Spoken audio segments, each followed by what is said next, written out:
Да.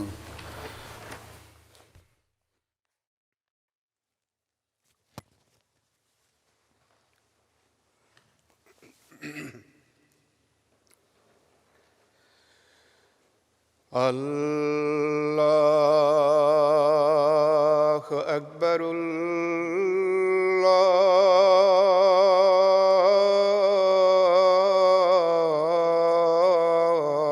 الله أكبر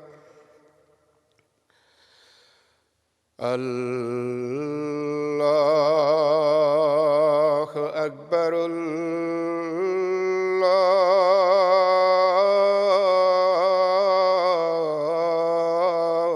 الله أكبر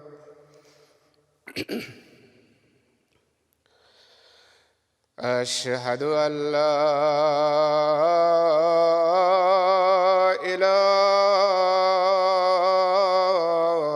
إله إلا الله أشهد أن لا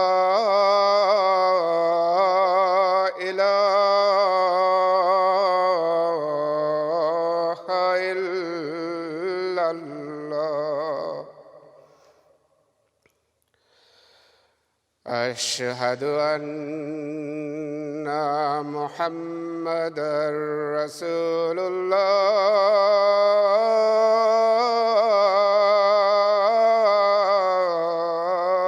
الله أشهد أن محمدًا رسول الله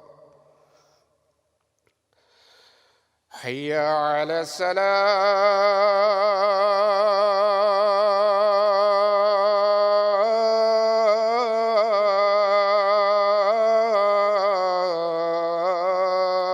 الصلاة حي على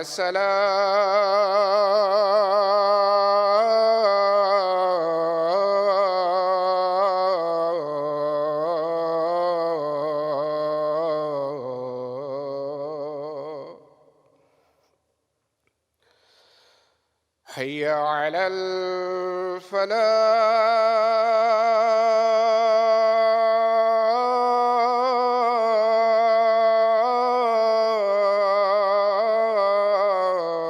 الفلاح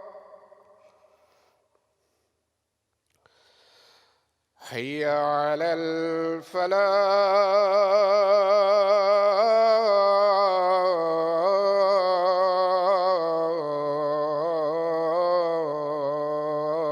الفلاح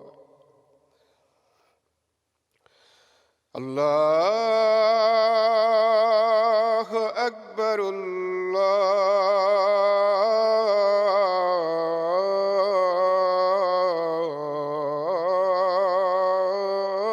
الله أكبر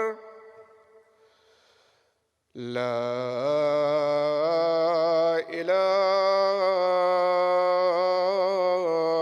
إلا الله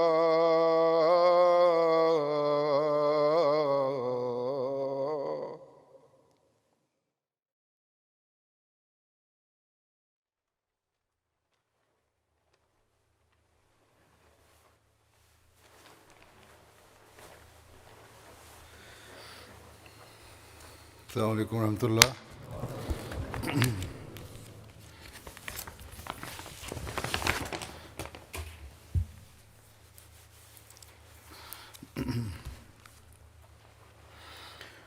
أشهد أن لا إله إلا الله وحده لا شريك له وأشهد أن محمدًا عبده ورسوله أما بعد فأعوذ بالله من الشيطان الرجيم بسم الله الرحمن الرحيم الحمد لله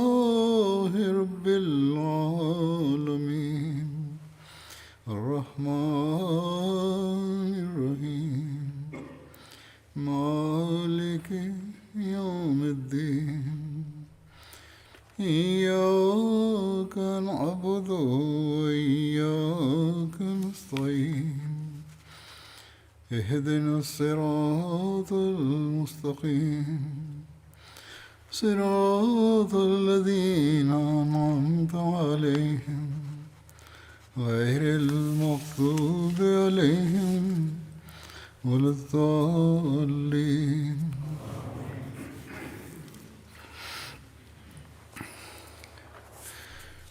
حضرت ابوبکر صدیق رضی اللہ عنہ کے مناقب بیان ہو رہے تھے.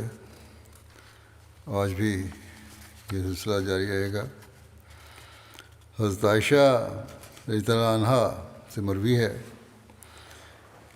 کہ آیت الذین استجابوا للہ والرسول من بعد ما اصابهم القرح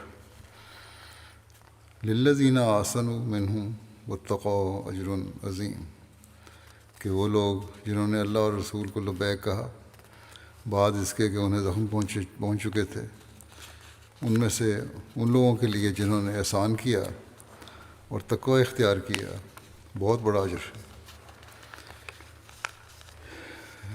اس کے بارے میں انہوں نے عروہ سے فرمایا کہ اے میری بہن کے بیٹے، تیرے والد حضرت زبیر اور حضرت ابوبکر ان میں سے تھے کہ جب رسول اللہ صلی اللہ علیہ وسلم کو احد کے دن جو تکلیف پہنچی وہ پہنچی اور مشرکین چلے گئے تو آپ صلی اللہ علیہ وسلم کو اندیشہ ہوا کہ واپس آئیں گے. آپ نے فرمایا ان کے پیچھے کون جائے گا؟ تو ان میں سے 70 آدمیوں نے اپنے آپ کو پیش کیا. عروہ کہتے تھے ان میں حضرت ابوبکر اور حضرت زبیر بھی تھے. ابو سفیان جب جنگ احد کے خاتمے کے وقت درے میں تھا اور اس نے کہا کہ آئندہ سال انہی ایام میں بدر کے مقام پر پھر جنگ کا وعدہ رہا اور آن حضرت صلی اللہ علیہ وسلم نے اسے قبول فرمایا، تو ابو سفیان جلدی سے اپنے لشکر کو لے کر مکہ کی طرف روانہ ہو گیا. اس سے آگے کے واقعات حضرت مرزا بشیر احمد صاحب نے یوں بیان کیے ہیں کہ آن حضرت صلی اللہ علیہ وسلم نے مزید احتیاط کے خیال سے فوراً 70 صحابہ کی ایک جماعت جس میں حضرت ابوبکر اور حضرت زبیر بھی شامل تھے تیار کر کے لشکر قریش کے پیچھے روانہ کر دی. یہ بخاری کی روایت ہے. عام مورخین یوں بیان کرتے ہیں کہ آپ نے حضرت علی یا بعض روایات کی روح سے حضرت سعد بن وقاص کو قریش کے پیچھے بھجوایا اور ان سے فرمایا کہ اس بات کا پتہ لاؤ کہ لشکر قریش مدینہ پر حملہ کرنے کی نیت تو نہیں رکھتا. اور آپ صلی اللہ علیہ وسلم نے ان سے فرمایا اگر قریش اونٹوں پر سوار ہوں اور گھوڑوں کو خالی چلا رہے ہوں تو سمجھنا کہ وہ مکے کی طرف واپس جا رہے ہیں، مدینے پر حملہ آور ہونے کا ارادہ نہیں رکھتے. اور اگر وہ گھوڑوں پر سوار ہوں تو سمجھنا کہ نیت بخیر نہیں. اور آپ صلی اللہ علیہ وسلم نے ان کو تاکید فرمائی کہ اگر قریش کا لشکر مدینے کا رخ کرے تو فوراً آپ کو اطلاع دی جاوے. اور آپ صلی اللہ علیہ وسلم نے بڑے جوش کی حالت میں فرمایا کہ اگر قریش نے اس وقت مدینہ پر حملہ کیا تو خدا کی قسم ہم ان کا مقابلہ کر کے انہیں اس حملے کا مزہ چکھا دیں گے. چنانچہ یہاں حضرت صلی اللہ علیہ وسلم کے بھیجے ہوئے آدمی آپ کے ارشاد کے متحد گئے اور بہت جلد یہ خبر لے کر واپس آ گئے کہ قریش کا لشکر مکے کی طرف جا رہا ہے. حضرت انس بن مالک نے بیان کیا کہ حضرت ابوبکر نے رسول اللہ صلی اللہ علیہ وسلم کی وفات کے بعد حضرت عمر سے کہا کہ ہمارے ساتھ ایمن کی طرف چلیں، ہم ان کی زیارت کریں، جس طرح رسول اللہ صلی اللہ علیہ وسلم ان سے ملنے کے لیے تشریف لے جاتے تھے. انہوں نے یعنی حضرت انس نے کہا کہ جب ہم ان کے پاس پہنچے تو وہ رونے لگیں. ان دونوں نے کہا کہ آپ کیوں روتی ہیں؟ جو بھی اللہ کے پاس ہے وہ اس کے رسول کے لیے بہتر ہے. وہ کہنے لگیں کہ مجھے معلوم ہے کہ جو بھی اللہ کے پاس ہے وہ اس کے رسول کے لیے بہتر ہے. لیکن میں اس لیے روتی ہوں کہ اب وہی آسمان سے منقطع ہو گئی ہے۔ حضرت انس نے کہتے ہیں کہ انہوں نے ان دونوں کو بھی، ام ایمن نے ان دونوں کو بھی رلا دیا۔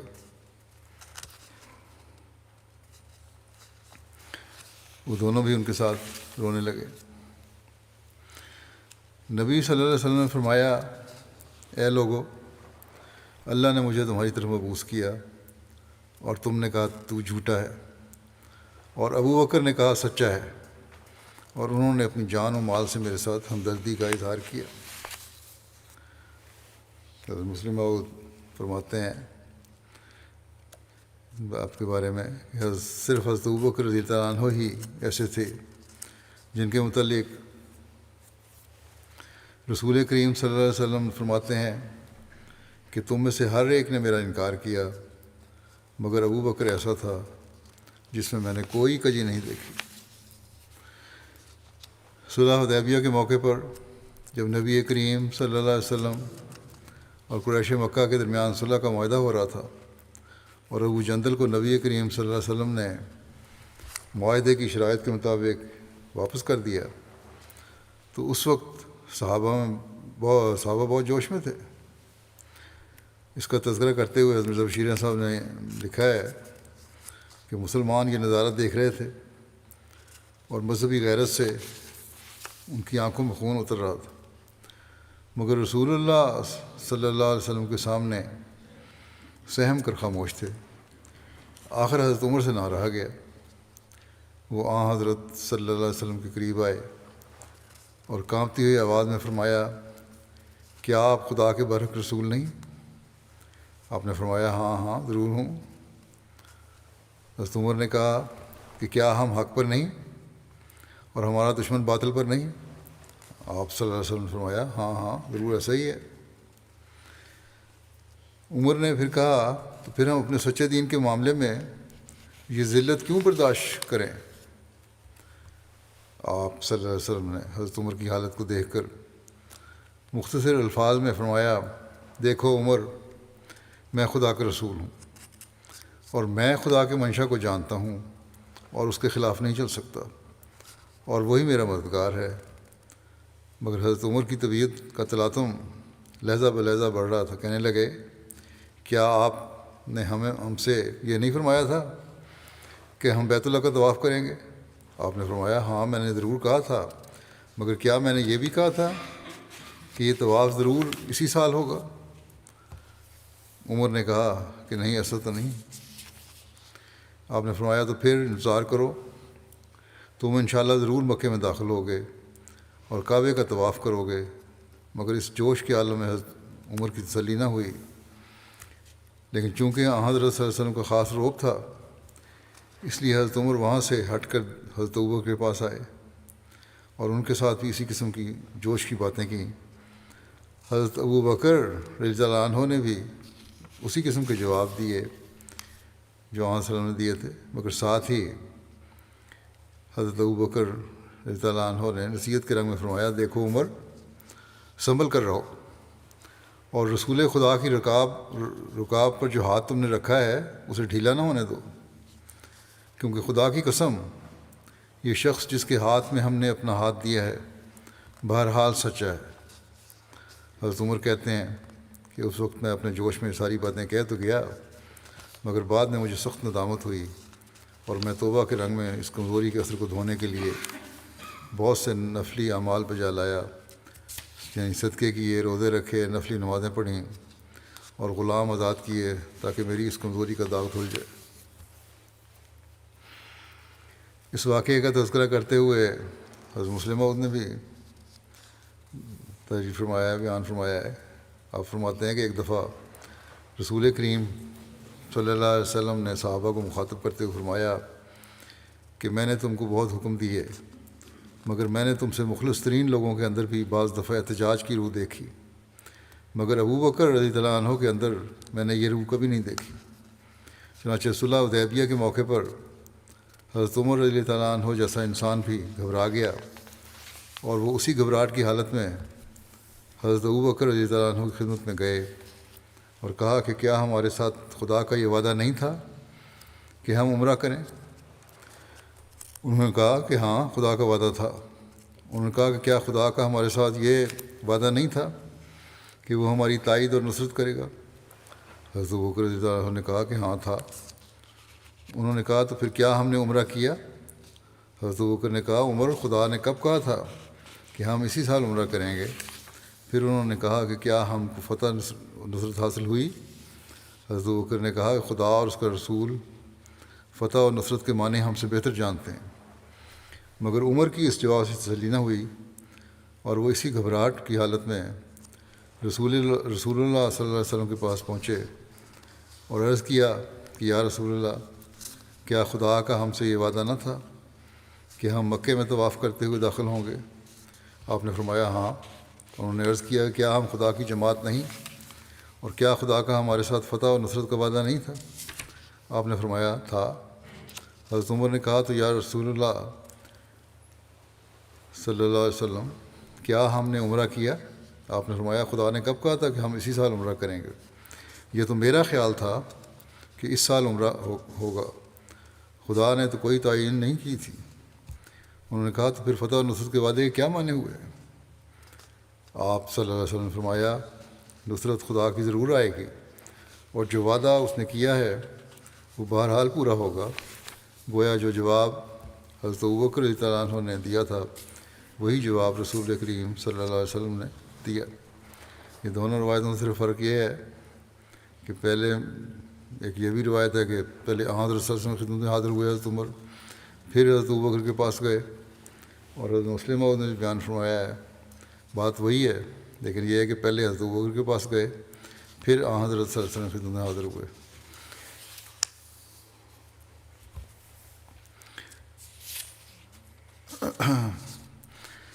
حضرت ابو ہریرہ سے مروی ہے کہ دو آدمیوں نے ایک دوسرے کو برا بھلا کہا۔ ایک آدمی مسلمانوں میں سے تھا اور ایک آدمی یہود میں سے تھا۔ مسلمان نے کہا اس کی قسم جس نے محمد صلی اللہ علیہ وسلم کو تمام جہانوں پر فضیلت دی، تو یہودی نے کہا اس کی قسم جس نے موسیٰ کو تمام جہانوں پر فضیلت دی۔ اس پر مسلمان نے اپنا ہاتھ اٹھایا اور یہودی کے منہ پر تھپڑ مارا۔ وہ یہودی نبی کریم صلی اللہ علیہ وسلم کے پاس گیا اور آپ کو بتایا جو اس کے اور مسلمان کے درمیان معاملہ ہوا تھا۔ تو نبی کریم صلی اللہ علیہ وسلم نے اس مسلمان کو بلایا اور آپ صلی اللہ علیہ وسلم نے اس سے اس کے متعلق دریافت کیا، تو اس نے آپ کو بتایا۔ تو نبی صلی اللہ علیہ وسلم نے فرمایا موسیٰ پر مجھ سے فضیلت نہ دو۔ اس حدیث کی شرح میں لکھا ہے کہ جس مسلمان نے یہودی کو تھپڑ مارا تھا وہ حضرت ابوبکر تھے۔ یہ بخاری کی روایت ہے۔ حضرت مسلم موعود نے اس واقعے کو بیان کرتے ہوئے اس طرح فرمایا ہے کہ آپ صلی اللہ علیہ وسلم غیر مذاہب والوں کے احساسات کا بھی بے حد خیال رکھتے تھے۔ ایک دفعہ حضرت ابوبکر کے سامنے کسی یہودی نے کہہ دیا کہ مجھے موسیٰ کی قسم جسے خدا نے سب نبیوں پر فضیلت دی ہے۔ اس پر حضرت ابوبکر نے اسے تھپڑ مار دیا۔ جب اس واقعے کی رسول کریم صلی اللہ علیہ وسلم کو خبر ملی تو آپ صلی اللہ علیہ وسلم نے حضرت ابوبکر جیسے انسان کو زجر کی، ڈانٹا۔ مسلم فرماتے ہیں کہ غور کرو، مسلمانوں کی حکومت ہے، رسول کریم صلی اللہ علیہ وسلم پر حضرت موسیٰ کو ایک یہودی فضیلت دیتا ہے اور ایسی طرز سے کلام کرتا ہے کہ حضرت ابوبکر جیسے نرم دل انسان کو بھی غصہ آ جاتا ہے اور آپ اسے تماچا مار بیٹھتے ہیں، مگر رسول کریم صلی اللہ علیہ وسلم انہیں ڈانٹتے ہیں اور فرماتے ہیں کہ تم نے ایسا کیوں کیا؟ اسے حق ہے کہ جو چاہے عقیدہ رکھے، وہ اس کا عقیدہ بول سکتا ہے۔ وہ حضرت صلی اللہ علیہ وسلم سے حضرت ابوبکر کے عشق و محبت کا ذکر کرتے ہوئے حضرت مسلم موعود بیان کرتے ہیں کہ حضرت ابوبکر رضی اللہ عنہ کا تعلق بھی حضرت صلی اللہ علیہ وسلم سے عشقیہ تھا۔ جب آپ مدینہ میں داخل ہونے کے لیے مکے سے نکلے تو اس وقت بھی آپ کا تعلق عاشقانہ تھا، اور جب آپ کی وفات کا وقت آیا تو اس وقت بھی تعلق عاشقانہ تھا۔ چنانچہ جب حضرت صلی اللہ علیہ وسلم پر اذا جاء نصر اللہ والفتح ورایت الناس یدخلون فی دین اللہ افواجا فسبح بحمد ربک واستغفر ہو انہ کان توابا کی وحی نازل ہوئی، جس میں مخفی طور پر آپ کی وفات کی خبر تھی، تو آپ صلی اللہ علیہ وسلم نے خطبہ پڑھا اور اس میں اس صورت کے نزول کا ذکر فرمایا، اور فرمایا اللہ تعالیٰ نے اپنے ایک بندے کو اپنی رفاقت اور دنیاوی ترقی میں سے ایک کے انتخاب کی اجازت دی، اور میں نے خدا تعالیٰ کی رفاقت کو ترجیح دی۔ اس صورت کو سن کر سب صحابہ کے چہرے خوشی سے تمتما اٹھے اور سب اللہ تعالیٰ کی تکبیر کرنے لگے اور کہنے لگے کہ الحمدللہ اب یہ دن آ رہا ہے۔ مگر جس وقت باقی سب لوگ خوش تھے، حضرت ابوبکر رضی اللہ عنہ کی چیخیں نکل گئیں اور آپ بےتاب ہو کر رو پڑے، اور آپ نے کہا یا رسول اللہ، آپ پر ہمارے ماں باپ اور بیوی بچے سب قربان ہوں، آپ کے لیے ہم ہر چیز قربان کرنے کے لیے تیار ہیں۔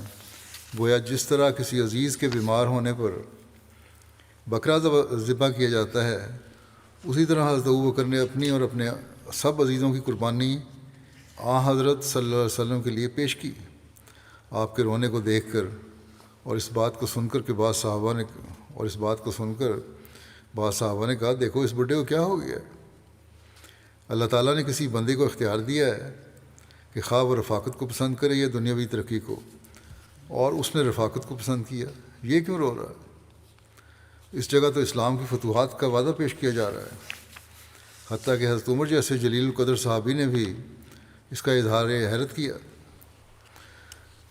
رسول کریم صلی اللہ علیہ وسلم نے لوگوں کے اس استجاب کو محسوس کیا اور حضرت ابوبکر کی بیتابی کو دیکھا، اور آپ کی تسلی کے لیے فرمایا کہ ابوبکر مجھے اتنے محبوب ہیں کہ اگر خدا تعالیٰ کے سوا کسی کو خلیل بنانا جائز ہوتا تو میں ان کو خلیل بناتا، مگر اب بھی فرمایا پھر آگے مگر اب بھی یہ میرے دوست ہیں اور صحابی ہیں۔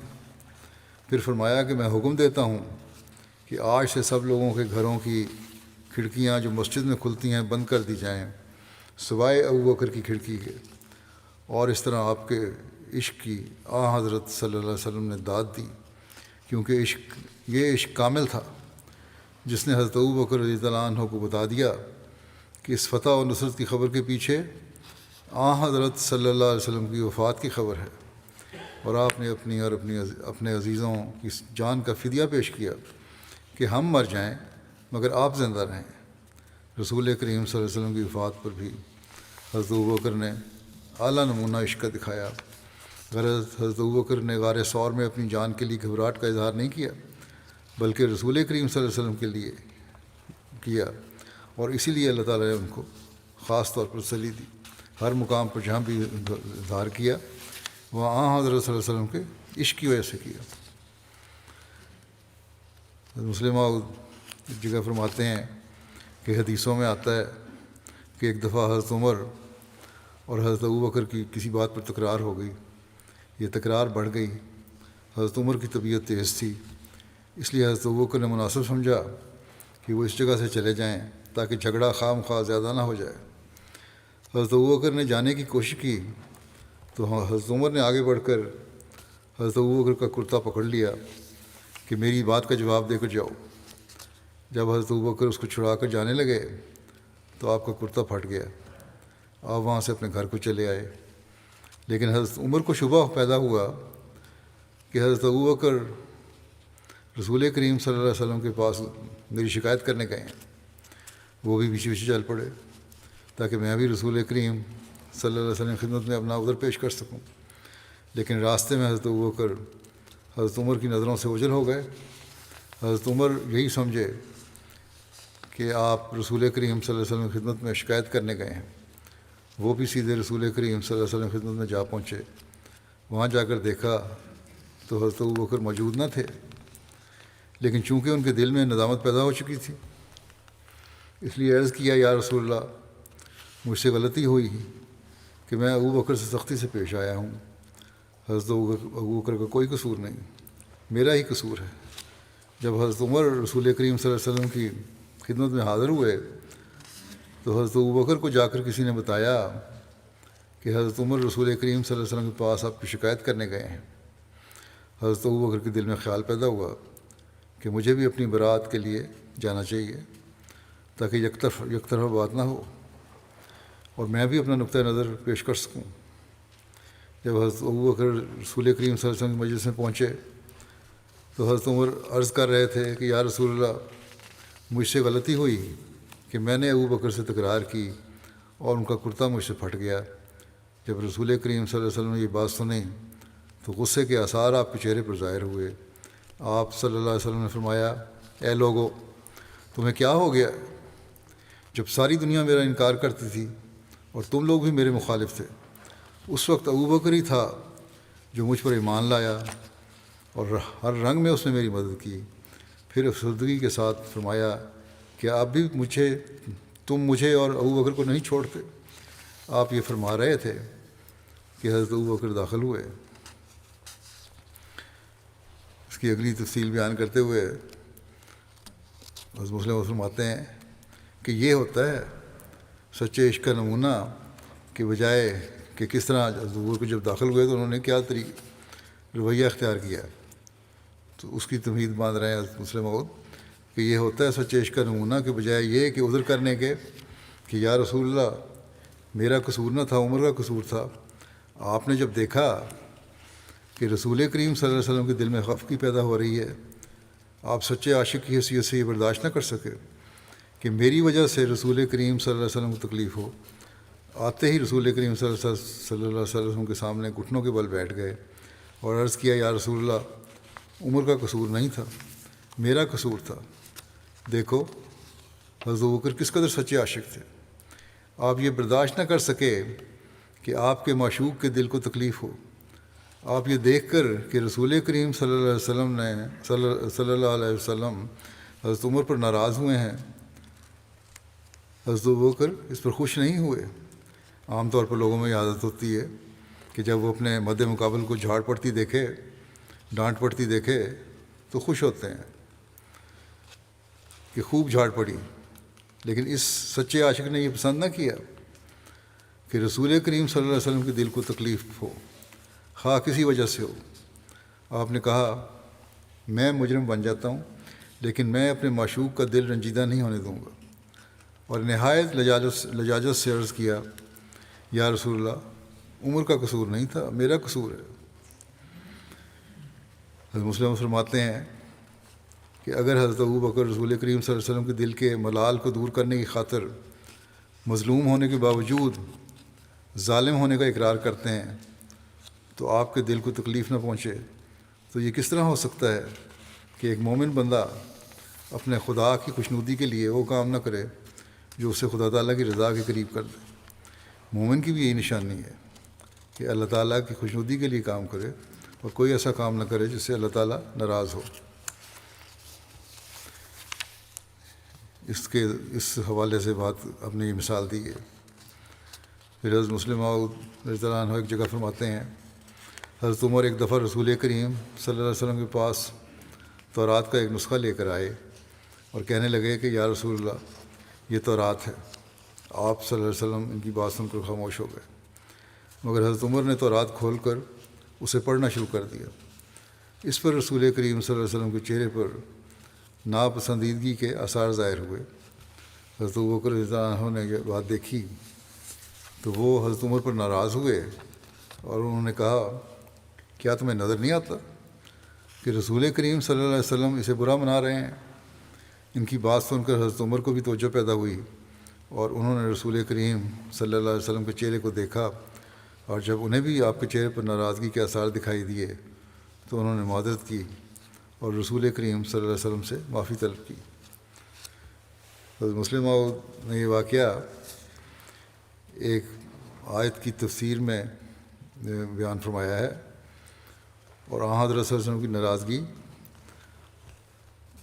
جو حضرت عمر کے تورات کی اس آیت پڑھنے پر تھی جو اسلامی تعلیم سے مختلف ہے، اس کی وجہ سے تھی، نہ کہ یہ کہ تورات کیوں پڑھی۔ اگر کسی کو اس کی تفسیر پڑھنے میں دلچسپی ہے تو تفسیر کبیر جلد 6 میں سورہ نور کی آیت 3 کے ضمن میں اس کی باقی تفصیل بھی لکھی ہوئی ہے، وہاں سے دیکھ سکتے ہیں۔ حضرت مسلم موعود رضی اللہ عنہ فرماتے ہیں کہ رسول کریم صلی اللہ علیہ وسلم کی مطابقت صحابہ جس طرح کیا کرتے تھے، اس کا ثبوت حضرت ابوبکر کے ایک واقعے سے مل سکتا ہے۔ رسول کریم صلی اللہ علیہ وسلم کی وفات کے بعد جب بعض قبائل عرب نے زکوٰۃ دینے سے انکار کر دیا تو حضرت ابوبکر رضی اللہ عنہ ان کے خلاف جنگ کرنے کے لیے تیار ہو گئے۔ اس وقت حالت ایسی نازک تھی کہ حضرت عمر جیسے انسان نے مشورہ دیا کہ ان لوگوں سے نرمی کرنی چاہیے،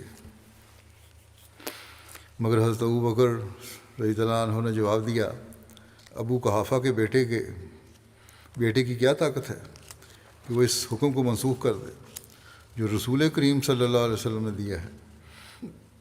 خدا کی قسم، اگر یہ لوگ رسول کریم صلی اللہ علیہ وسلم کے زمانے میں اونٹ کا گھٹنا باندھنے کی ایک رسی بھی زکوٰۃ میں دیا کرتے تھے تو میں وہ رسی بھی ان سے لے کر رہوں گا اور اس وقت تک دم نہیں لوں گا جب تک کہ وہ زکوٰۃ ادا نہیں کرتے۔ بخاری کی روایت ہے یہ۔ اگر حضرت ابوبکر نے فرمایا کہ اگر تم اس معاملے میں میرا ساتھ نہیں دے سکتے تو بے شک نہ دو، میں اکیلا ہی ان کا مقابلہ کروں گا۔ یہ کس قدر اتباع رسول ہے کہ نہایت خطرناک حالات میں باوجود اس کے کہ اکابر صحابہ لڑائی کے خلاف مشورہ دیتے ہیں، پھر بھی رسول کریم صلی اللہ علیہ وسلم کے حکم کو پورا کرنے کے لیے وہ ہر قسم کا خطرہ برداشت کرنے کے لیے تیار ہو جاتے ہیں۔ اسی طرح لشکر اسامہ کو روکنے کے لیے کے متعلق بھی صحابہ نے بہت زور لگایا، مگر حضرت ابوبکر نے فرمایا کہ اگر دشمن اتنا طاقتور ہو جائے کہ وہ مدینے پر فتح پائے اور مسلمان عورتوں کی لاشیں کتے گھسیٹتے پھریں، تب بھی میں اس لشکر کو جسے رسول کریم صلی اللہ علیہ وسلم نے بھجوانے کے لیے تیار کیا تھا روک نہیں سکتا۔ حضرت جابر بیان کرتے ہیں کہ رسول اللہ صلی اللہ علیہ وسلم نے فرمایا، اگر میرے پاس بحرین کا مال آیا تو میں تمہیں اتنا اور اتنا دوں گا، ہاتھ کے اشاروں سے بتایا، مگر وہ مال اس وقت آیا جب نبی کریم صلی اللہ علیہ وسلم فوت ہو گئے تھے۔ جب بحرین کا مال آیا تو حضرت ابوبکر نے منادی کو حکم دیا، اعلان کروایا، اور اس نے اعلان کیا کہ رسول اللہ صلی اللہ علیہ وسلم کے ذمہ جس کا کوئی قرضہ یا وعدہ ہو وہ ہمارے پاس آئے۔ یہ سن کر یہ کہتے ہیں کہ میں بھی ان کے پاس گیا اور میں نے کہا رسول اللہ صلی اللہ علیہ وسلم نے مجھ سے ایسا وعدہ فرمایا تھا، تو حضرت ابوبکر نے 3 لب بھر کر دیا، یعنی پورے اٹھا کے تھا۔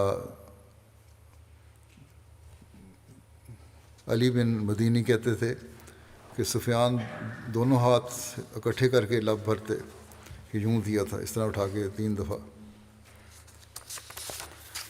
حضرت ابو سعید خدری نے بیان کیا کہ جب بحرین سے مال آیا تو میں نے حضرت ابوبکر کے منادی کو یہ آواز دیتے ہوئے سنا کہ جس شخص سے رسول اللہ صلی اللہ علیہ وسلم نے کوئی وعدہ کیا ہو تو وہ آئے۔ لوگ حضرت ابوبکر کے پاس آئے تو وہ انہیں دیتے تھے۔ پھر حضرت ابو بشیر مازنی آئے، انہوں نے کہا کہ رسول اللہ صلی اللہ علیہ وسلم نے فرمایا، اے ابو بشیر، جب ہمارے پاس کچھ آئے تو ہمارے پاس آنا۔ اس پر حضرت ابوبکر نے انہیں 2 یا 3 لپ بھر کر دیا، جس کو انہوں نے 1400 درہم میں پایا۔ مطلب ہے کہ دونوں ہاتھوں سے پورا بھر کے۔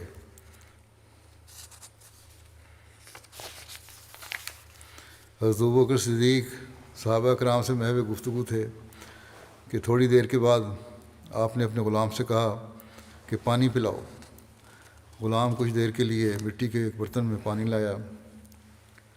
حضرت ابوبکر صدیق نے اپنے دونوں ہاتھوں سے برتن کو پکڑا اور پیاس بجھانے کے لیے اپنے منہ کے قریب کیا ہی تھا کہ آپ نے دیکھا کہ برتن تو شہد سے بھرا ہوا ہے جس میں پانی بھی ملا ہوا ہے۔ آپ نے وہ برتن رکھوا دیا اور وہ پانی نہیں پیا۔ پھر غلام کی طرف دیکھا اور اس سے پوچھا کہ یہ کیا ہے؟ غلام نے کہا کہ پانی میں شہد ملایا ہے۔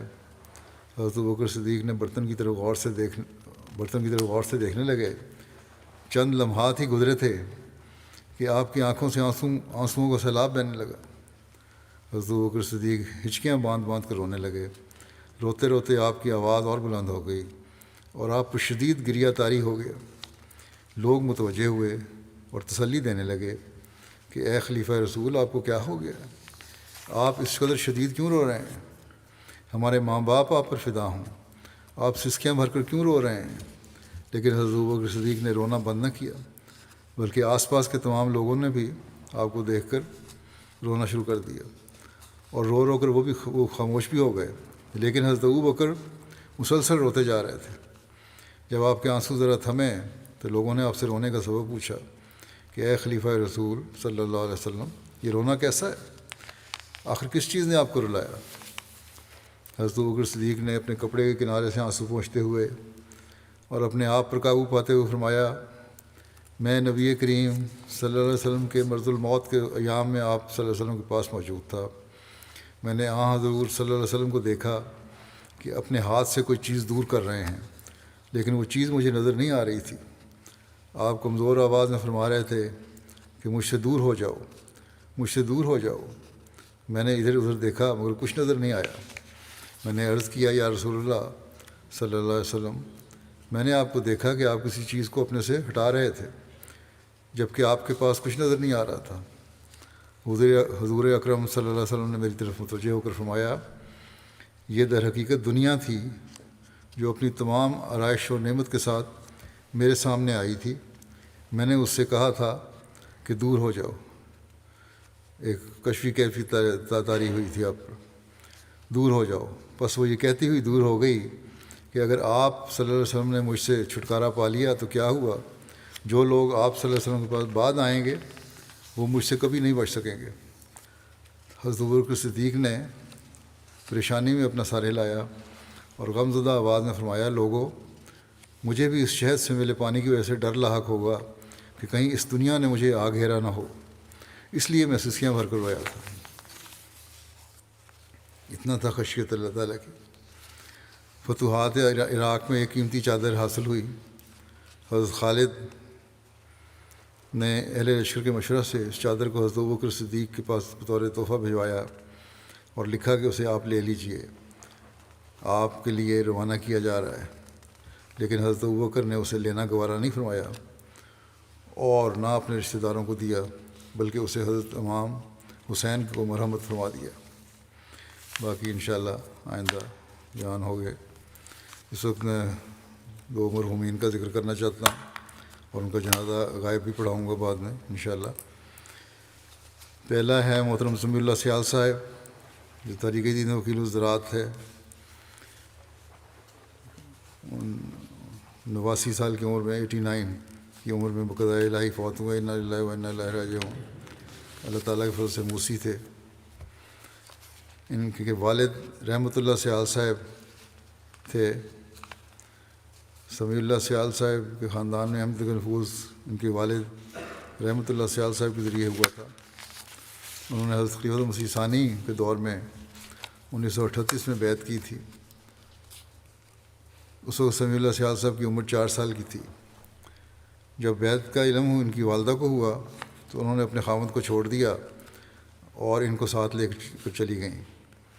جب یہ واقعہ حضرت خلیفۃ مسیح ثانی کی خدمت پیش ہوا تو حضور نے آپ کے والد صاحب سے فرمایا کہ آپ مقدمہ کریں اور بچہ واپس لیں۔ چنانچہ مقدمہ کر کے بچہ واپس لے لیا گیا۔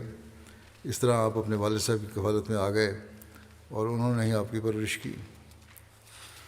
سمیع اللہ سیال صاحب کے والد صاحب فسادات کے دوران مشرقی پنجاب میں شہید ہو گئے تھے۔ اس کے بعد آپ کے سب غیر احمدی رشتہ داروں نے ان کو واپس لانے کی کوشش کی، جماعت سے دور ہٹانے کی کوشش کی، لیکن آپ نے اہمیت نہ چھوڑی۔ 1949 میں تعلیم اسلام ہائی اسکول سے میٹرک کیا، 1954 میں تعلیم اسلام کالج سے BA کیا، پھر 1956 میں گورنمنٹ کالج لاہور سے MA شماریات کیا۔ ان کے 2 بیٹے ہیں، ایک ڈاکٹر ہیں کینیڈا میں اور دوسرے افتخار اللہ سیال صاحب ہیں، انچارج ہیں ربوہ میں تحریک جدید میں وقف زندگی ہیں۔ 1949 میں سیال صاحب نے وقف کیا اور دیگر وقفین زندگی کے ساتھ ان کا ٹیسٹ ہوا، انٹرویو ہوا، اور حضرت مسلم موعود رضی اللہ عنہ نے خود پرچہ ترتیب دیا۔ بعض حضرت مسلم موعود کے ارشاد پر آپ نے مزید تعلیم کے لیے تعلیم اسلام کالج لاہور میں داخلہ لیا، جہاں سے آپ نے پہلے بی ایس سی اور بعض ایم ایس سی اسٹیٹسٹکس کی ڈگری حاصل کی۔ 1953 میں آپ کا دفاتر میں ابتدائی تقرر ہوا، پھر مختلف دفاتر میں کام کرتے رہے۔ 1960 سے 63 تک سیرا لیون میں خدمت کی توفیق پائی۔ 1983 میں خلیفہ مسیح رابع نے آپ کو وکیل وزارت اور صنعت و تجارت مقرر فرمایا۔ 88 سے 99 تک بطور وکیل دیوان اور 99 سے 2012 تک وکیل وزارت اور صنعت و تجارت کے طور پر خدمت کی توفیق ملی، اور 2012 سے وفات تک آپ وکیل وزارت تھے۔ 69 سال پر ان کا خدمت کا عرصہ محیط ہے۔ اس کے علاوہ بھی انجمن کی اور تحریک کی بہت ساری کمیٹیوں کے ممبر تھے اور بعض رجسٹرڈ کمپنیوں کے ڈائریکٹر تھے۔ ان کی اہلیہ اسی طرح خدام الاحمدیہ میں بھی محترم کے طور پر ان کو بڑا لمبا عرصہ مختلف شعبوں میں کام کرنے کی توفیق ملی۔ ان کی اہلیہ صاحبہ عبدالحفیظ سیال صاحبہ کہتی ہیں کہ 64 سالہ ازدواجی زندگی میں نے دیکھا کہ بہت نیک، ہمدرد، متوکل، پیار کرنے والے تھے۔ اپنے ہر کام پر اپنے پر دوسرے کو ترجیح دیتے تھے اور خلیفہ وقت کے احکامات کو ہر بات پر ترجیح دیتے تھے۔ کہتے ہیں جب میری شادی ہوئی تو انہوں نے شروع میں ہی مجھے یہ بات سمجھا دی کہ میں ایک واقف زندگی ہوں، اور ایک واقف زندگی کی بیوی بھی واقف زندگی ہوتی ہے۔ پھر کہتی ہیں کہ غربا پرور تھے، مہمان نوازی بھی بہت زیادہ ہوتی تھی ہمارے گھر میں۔ ان کے بیٹے افتخار اللہ سیال کہتے ہیں کہ جماعت سے وفاداری اور محبت بچپن سے ہی ان میں بہت زیادہ تھی۔ 1947 کے فسادات میں جب ان کے والد شہید ہو گئے تو بالکل اکیلے رہ گئے،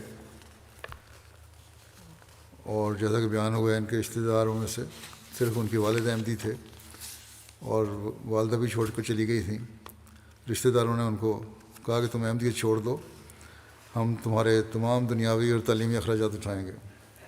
لیکن احمدیت سے محبت اور احمدیت کی سچائی پر یقین ہونے کی وجہ سے انہوں نے جواب دیا کہ اگر میں بھوکا بھی مر جاؤں پھر بھی احمدیت نہیں چھوڑوں گا، اور پھر ہمیشہ اپنے اس ایمان پر قائم رہے۔ اس بات کی شدید خواہش تھی کہ وقف کا یہ سلسلہ آگے ان کی نسل میں بھی جاری رہے۔ تو کہتے ہیں چنانچہ جب میں نے وقف کیا تو بڑے خوش ہوئے، اور لندن یہاں آئے ہوئے تھے تو حضرت رابع کو خود بتایا۔ حضرت رابع نے بڑی خوشی کا اظہار کیا کہ اصل وقف یہی ہے کہ یہ سلسلہ آگے اولاد میں بھی جاری ہو۔ دینی یا دنیاوی مشکلات آتی تھیں تو خدا کے آگے جھک جاتے اور اس مشکل کے حل کے لیے بہت پرسوز دعائیں کرتے۔ لکھتے ہیں ان کے بیٹے، میں نے انہیں پوری زندگی تہجد کا ایک بھی ناغہ کرتے ہوئے بھی نہیں دیکھا۔ غریبوں کی ہر ممکن امداد کرنے والے تھے۔ ان کے وفات کے بعد بہت سے لوگوں نے کہتے ہیں مجھے آ کے خاص طور پر ذکر کیا کہ ہمیں جب کبھی کسی قسم کی رقم کی ضرورت ہوتی فوراً سیال صاحب کے پاس جاتے اور ہمیشہ ہماری امداد کرتے ہو۔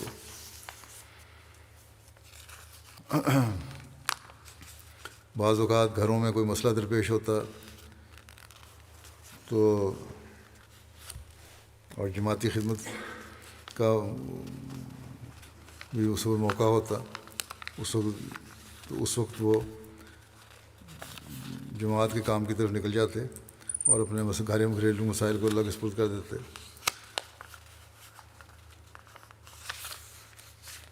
ان کی بہو کہتی ہیں کہ ہمیشہ مجھے جماعت سے محبت اور خلافت کا وفادار رہنے کا درس دیا، اور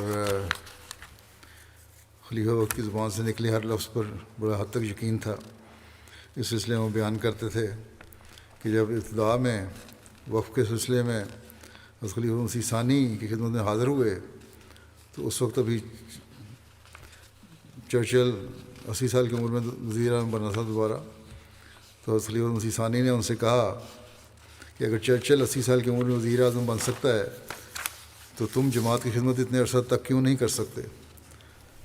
تو اس بات سے کہتے ہیں میں نے نتیجہ نکالا تھا اس وقت بھی کہ ہم جتنے بھی لوگ ہیں اس گروپ میں شامل ہو کے زندگی، تو کم از کم 80 سال کی عمر تو ہماری ضرور ہوگی، اور اللہ تعالیٰ خدمت کا توفیق دے گا 80 سال تک۔ چنانچہ چودھری حمید اللہ صاحب ان کے ساتھی تھے، مصلح الدین صاحب، سب نے 80 سال سے زائد عمر پائی۔ یہ پہلا بیان کے بیٹے کا ہے۔ اب ان کی بہو یہ کہتی ہیں کہ میری چھوٹی عمر میں ہی میرے والدین وفات پا گئے تھے، میرے والد وفات پا گئے تھے، اور سسر کے روپ میں مجھے باپ کا پیار ملا ان سے۔ 22 سال میں نے اپنی شادی شدہ زندگی میں ہمیشہ ان سے شفقت اور باپ کا پیار ہی دیکھا۔ احمدیت کے سچے شہدائی اور خلافت سے گہری محبت کرنے والے، غریب پرور، مہمان نواز، سچے انسان تھے۔ اٹھتے بیٹھتے اللہ تعالیٰ کا ذکر کرتے، چھوٹی چھوٹی باتوں پر شکر ادا کرتے، بیٹے بچوں کی تربیت میں بہت کردار ادا کیا۔ انہیں قرآن کریم کا ترجمہ سیکھنے اور کتب حضرت مسیح علیہ السلام پڑھنے کی توجہ دلاتے رہے، اور پھر ٹیسٹ بھی لیتے تھے۔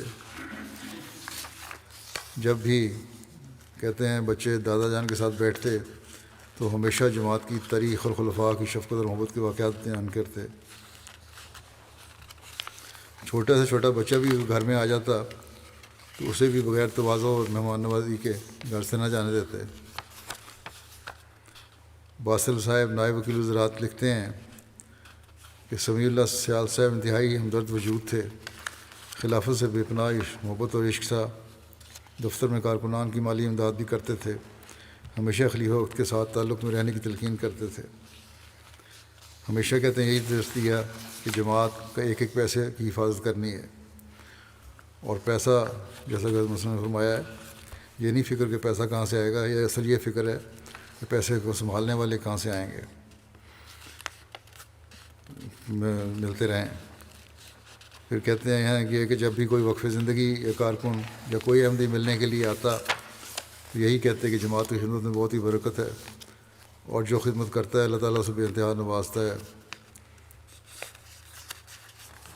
اور اللہ تعالیٰ خود ہی ان کی ضروریات پوری کرتا چلا جاتا ہے۔ اپنی مثال دیتے ہیں کہ اللہ تعالیٰ میں کچھ بھی نہیں تھا، اللہ تعالیٰ نے مجھے بے شمار دیا، اور یہ صرف وقف کی برکت ہے۔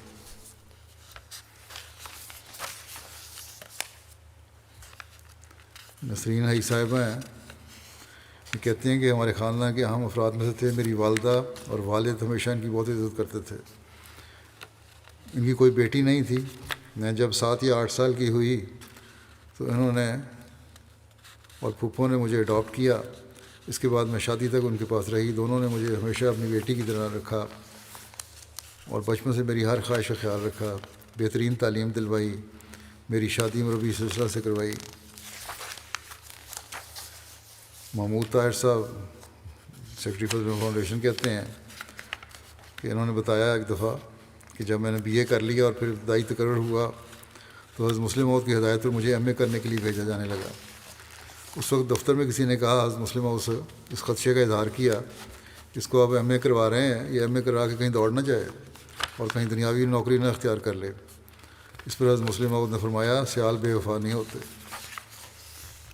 عمران بابر صاحب وقف زندگی نگران جائیداد تحریک جدید کہتے ہیں کہ مجھے 15 سال ان کے ساتھ کام کرنے کا موقع ملا، اس سے زیادہ۔ بڑے مضبوط اعصاب کے مالک تھے، جماعتی کام کے حوالے سے کبھی بھی سرکاری افسر سے ملنے یا بات کرنے سے نہیں جھجکتے تھے، اور ٹرین میں سفر کرنے کا موقع ملا، سفر کے دوران تبلیغ ضرور کرتے تھے اور اونچی آواز میں کیا کرتے تھے تاکہ قریب موجود سب افراد سن لیں۔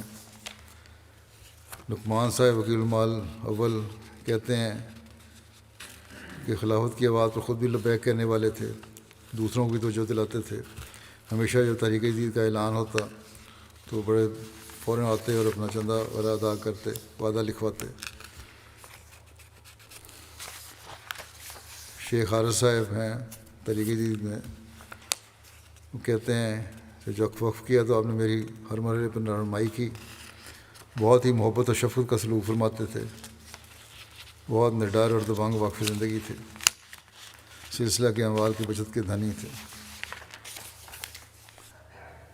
اور پھر یہ حارثہ بھی لکھتے ہیں کہ 2015 میں انجینئر جاوید صاحب چیئرمین پاکستان انجینئرنگ کونسل اسلام آباد سے خصوصی طور پر ربا کے دورے پر آئے. ان کی ملاقات دیگر بزرگان کے علاوہ سیال صاحب سے کروائی گئی. اس مختصر ملاقات میں آپ نے تبلیغ کا موقع حاصل نہ جانے دیا اور انہیں بڑے اچھے رنگ میں تبلیغ کی. اللہ تعالیٰ مرحوم سے رحم اور مغفرت کا سلوک فرمائے. جو وقف زندگی بیٹا ہے اسے بھی وقت نبھانے کی توفیق عطا فرمائے. خلافت اور جماعت سے ان کی اولاد کو جوڑے رکھے اور سکون عطا فرمائے ان کے لوائقین کو. اگلا ذکر ہے محترمہ صدیقہ بیگم صاحبہ علی احمد صاحب مرحوم علم وقف جدید کا، جو ان کی گزشتہ دنوں 85 سال کی عمر میں وفات ہوئی. انا للہ و انا الیہ راجعون. عبدالہادی طارق صاحب ان کے بیٹے مربی سلسلہ ہیں اور استاد ہیں جامعہ احمدیہ گھانا میں. یہ پھیرو چچی قادیان کے نزدیک ان کی پیدائش ہوئی تھی. ان کے والد عبدالرحمٰن صاحب جوانی میں ہی 1944 میں وفات پا گئے تھے. حضرت مسلم ماؤد نے ان کی بیوہ والدہ اور والدہ نواب بی بی صاحبہ اور بچوں کو کفالت میں لے لیا. قادیان بلا لیا. حضرت نواب عبدالحفیظ بیگم صاحبہ رضی اللہ عنہا نے انہیں اپنے بنگلے میں رکھ لیا. اور خاکسار کہتے ہیں، مربی صاحب کہتے ہیں کہ خاکسار کی نانی حضرت نواب عبدالحفیظ بیگم صاحبہ کی خدمت کی توفیق پاتی رہیں. اس طرح پھر تقسیم ہند کے بعد حضرت مسلم ماؤد رضی اللہ عنہ نے کہتے ہیں میری نانی کو ان کے بچوں کے ساتھ ناصر آباد فارم سندھ بھجوا دیا جہاں یہ پلے بڑھے.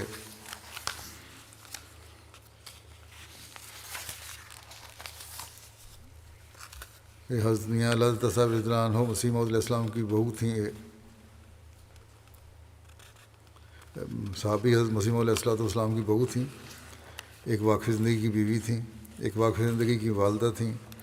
آپ نے اپنے وقف زندگی خاوند کے ساتھ پوری وقف کی روح سے ایک وقف زندگی جیسی زندگی گزاری اور ہر قسم کے نامساعد حالات میں اپنے واقف زندگی شوہر کا ساتھ دیا. زندگی پر کبھی کسی سے مطالبہ یا تقاضا نہیں کیا. بے شمار خوبیوں کی مالک تھیں جن میں نمایاں طور پر عاجزی، خدا ترسی، درویشی، مہمان نوازی، نرم مزاجی، سادگی، قناعت، ستر پوشی، صبر، بے پناہ حوصلہ شامل تھا.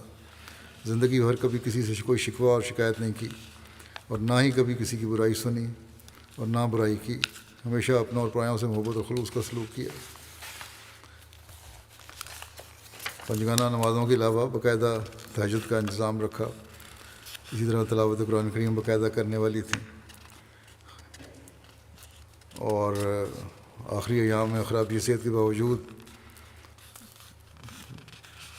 تو جب نماز کا صحیح طرح ادا نہ ہو سکتی تھی یہی دعا کیا کرتے تھے کہ مولا اتنی صحت اور ہمت دے دے کہ تیری عبادت صحیح طرح کر سکوں.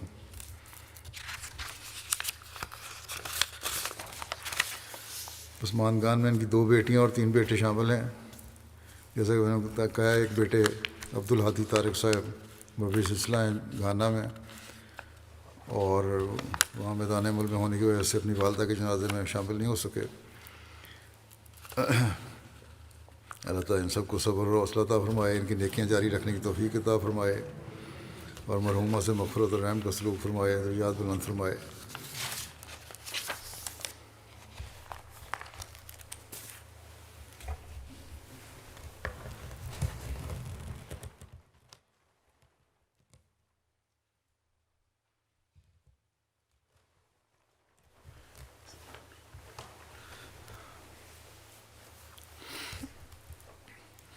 الحمد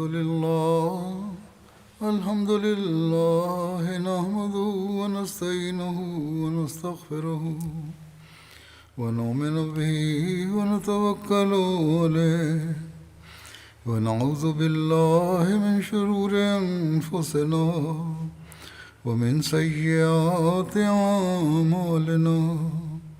من يهده الله فلا مضل له ومن يضلله فلا هادي له ونشهد أن لا إله إلا الله ونشهد أن محمدا عبده ورسوله عباد الله رحمكم الله إن الله يأمر بالعدل والإحسان وإيتاء ذي القربى وينهى عن الفحشاء والمنكر والبغي يعظكم لعلكم تذكرون اذكروا الله يذكركم وادعوه يستجب لكم ولذكر الله أكبر.